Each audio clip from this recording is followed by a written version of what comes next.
racing games are dead. Well, maybe not dead, but they aren't on the front. More of a niche genre nowadays.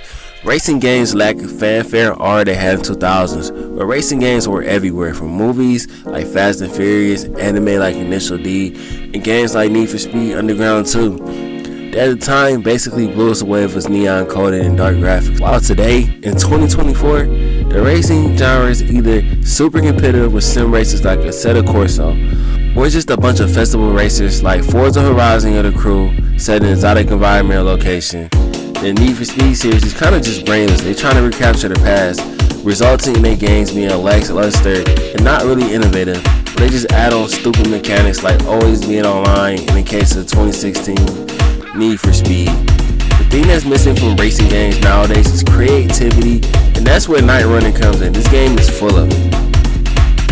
What is the Night Runners? It's an indie racing game inspired by the early 1990s and 2000s car culture, taking place on the highways of Japan, making a tollgate racing. Easy way to think about it, it's basically Initial D, but you're running down like tight runways, or in the case of this game, mostly on the highway in the demo I got to play, going through Tokyo freeways. A long time ago, you can easily find these type of games in the arcade, or even back on the PS2, in an underrated series called Tokyo Extreme Racing. The game starts off with you going to your friend's garage, who is nowhere to be found once you get in there. You remember there's some money in a shoebox, and you proceed to buy a car from the online auction. After this, you try to leave with the car. You receive a phone call from someone who your friend owes money to, and after seeing your car, they give you money to work out the debt. By betting racers, this is where you get into the core gameplay loop, competing in races to try to take over each other's area. To do this, you go to car meets, challenge racers, pick opponents based on rap. You compete in different races from drag to circuit races. Oftentimes you can negotiate on stakes, and there are double or nothing races.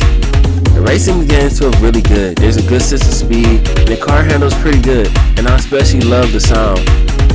The only thing I dislike about this game is the crashing. It can make you lose all momentum, and in races it happens often as you have to dodge semi-trucks right after another. Sometimes they appear too often. I feel there should be more diversity with more smaller cars and less semi-trucks, because the roads are pretty narrow in this game. Or maybe they can fix it by widening the roads, because this is also still in the beta stage.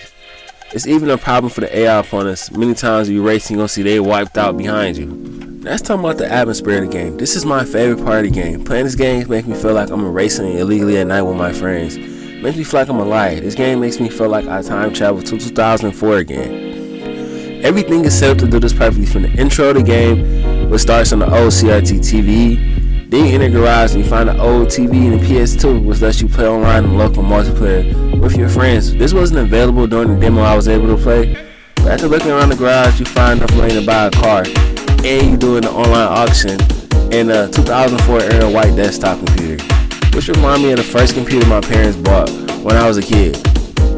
I remember they came in this cow box, very similar to this one.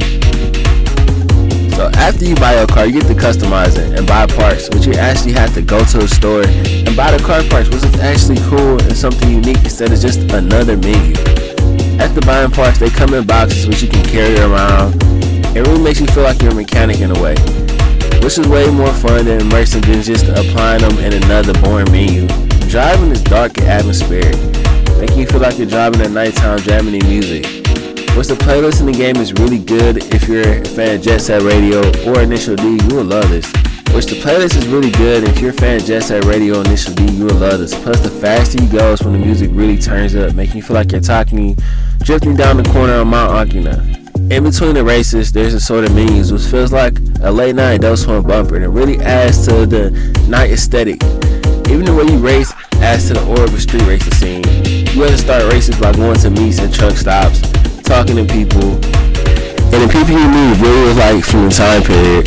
They all dripped out in vape, which is popular in Japan, and it's really cool aesthetic to see a brand like that in the racing game, really adding to the 2004 era. Heck, even people still with us.